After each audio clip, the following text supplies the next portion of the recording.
मदनी ने अपने जिहाद वाले बयान पर माफी मांगने से इनकार कर दिया है।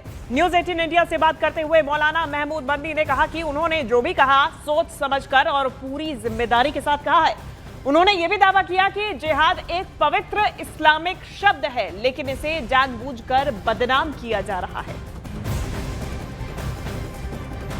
तो न्यूज 18 इंडिया पर एक्सक्लूसिव ये बातचीत में मदनी का अपनी शब्दों पर वो बरकरार रहे और माफी से इनकार।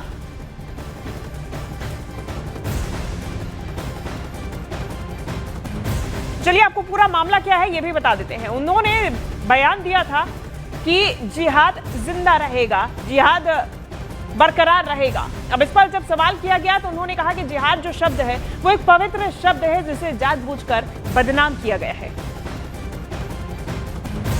जमात-उल-उलमा हिंद के राष्ट्रीय अध्यक्ष मौलाना महमूद मदनी के बयान पर लगातार सियासी बवाल भी मच रहा है। लोग सवाल पूछ रहे हैं क्या उन्होंने भड़काऊ भाषण दिया।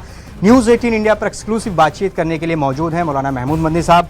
सर, आपने कहा जब जब जुल्म होगा तब तब जिहाद होगा।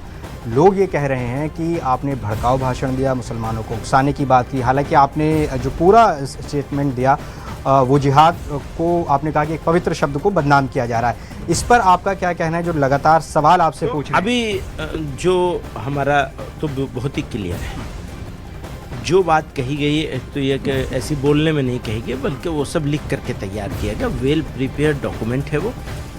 और हम बहुत ही साफ तौर पे कहना चाहते हैं कि जिहाद एक पवित्र शब्द है, पवित्र इस्लामिक शब्द है।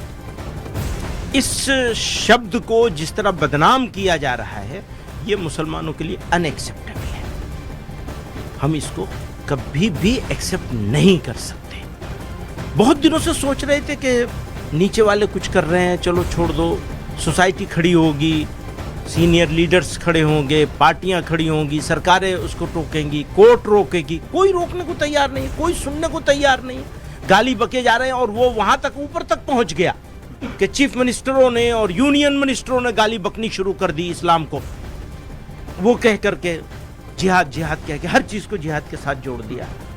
तो हमारे लिए तो जरूरी है कि हम बताएं कि जिहाद क्या है, क्यों होता है। हमारी लड़ाई दो तरफा है और दोनों तरफ से पिस रहे हैं। एक तरफ टेररिस्ट है, हम कहते हैं ये टेरर है, ये जिहाद कभी नहीं हो सकता। आप सबको जिहाद बताकर उनको ताकत पहुंचा रहे हैं। मेरी लड़ाई यही है कि आप दरअसल उनको ताकत पहुंचा रहे हैं, टेररिस्टों को, जिहाद जिहाद कह करके, तो उनके जिहाद को एतबार बख्श रहे हैं।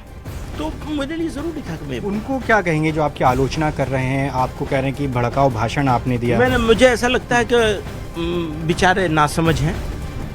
कुछ दिनों में जब समझ जाएंगे, पहचान जाएंगे मुझको, मेरी बात को समझ जाएंगे तो ठीक हो जाएगा। दो आखिरी छोटे छोटे सवाल। सुप्रीम कोर्ट पर आपने कहा कि सुप्रीम कोर्ट लगातार सरकार के दबाव में काम कर रही है। लोग ये सवाल आपसे पूछ रहे हैं कि सुप्रीम कोर्ट अगर भरोसा नहीं है तो किस संस्था पर? मेरी ऑर्गेनाइजेशन सुप्रीम कोर्ट पर बहुत भरोसा है। जिस पर भरोसा होता है, जिससे उम्मीद होती है, जिस पर यकीन होती है, जिसकी जरूरत होती है, उसी के बारे में फीलिंग्स भी आती है। अब कम्युनिटी को एक फीलिंग आई है, मैंने उस फीलिंग को एक्सप्रेस किया और बिल्कुल सही जगह सही तरीके से किया है।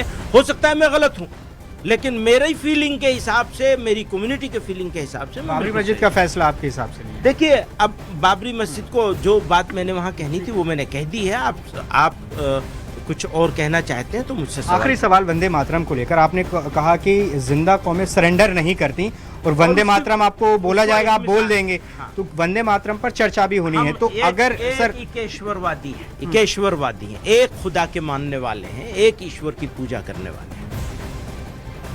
आप ये चाहते हैं कि मैं 70 जगह पे मत्था टेक दूंगा, ये नहीं होगा, ये बिल्कुल नहीं होगा। कोई अगर करना चाहता है करे शौक से, जबरदस्ती क्यों?